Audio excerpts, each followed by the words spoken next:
So for people who are listening to this and they're thinking, okay, what should I be doing right now? Should you be starting with your intention? Is there a technique that you use to get people down to that, well, what is my actual intention behind everything that I'm doing or different aspects of my life? How would people drill Yeah. down into that?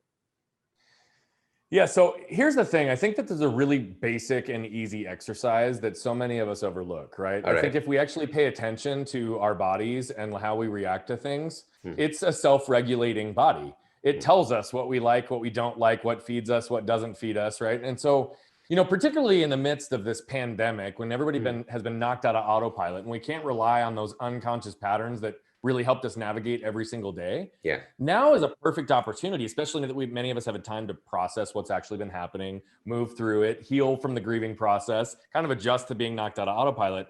If you just apply this very simple tactic, Hmm. take a toll in your life on what are the things that serve you. What are the things that fill up your energy? What are the things that bring you joy, freedom, and fulfillment? Like, what are the things that literally, like when you do them or when you're around those certain people, you feel great. You know what that looks like and what that feels like. We all do, right? Mm-hmm. Now take a list and take toll on those things that are not additive in our lives, the things that don't serve our greater purpose, the things that don't really drive where we are going to head, right? And we know what that feels like as well. We understand what that emotion feels like in our gut. We know when we feel resistance, and sometimes we decide to do it anyway. Many times we decide to do it anyway because we think we should based on what the world has told us. Mm-hmm. If we get really clear on these two things, start eliminating things in this category and move more and more into this category, which is, right, what are the things that give us joy, freedom, and fulfillment? What are the things that fill us up and serve our greater good? A lot of people might not know their purpose. In fact, I think more people know what it's not than know what it is. Yeah. And I think that, some people are born and know what they're on this planet to do, and it's very, very clear.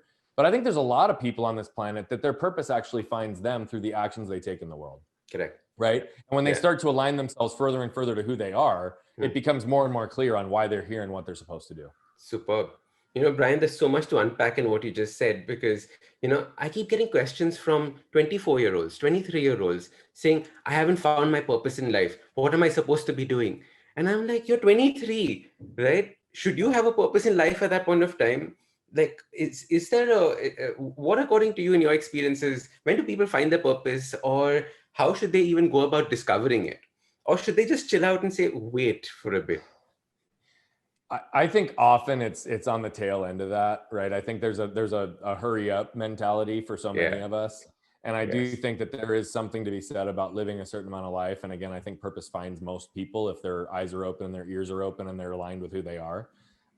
That said, I do think that taking yourself on a little bit of an intrinsic journey, again, even if you just take that simplistic example that I gave, and you really look at, okay, everything in this bucket that serves me, what are the things that I think that I can add value in? What are the things that get me really most excited? When I spend time, right, working in some capacity and time flies by, that's honoring my most authentic self. Yeah. Right. So if you continue to lean into those types of activities and those things that really build up who you are, at the end of the day, like, you might not know in that moment, right, what your purpose is on this planet, but I do believe if you continue to do those activities that serve you, give you that level of freedom and joy, like, you're going to find it. Correct. And so part of that's just about awareness, right? We need to be really aware of how certain actions and behaviors affect us, right? And not just do things for the sake of doing them, but do things for the sake of being intentional about doing them. And when we do that, right, our purpose starts, again, to become clear.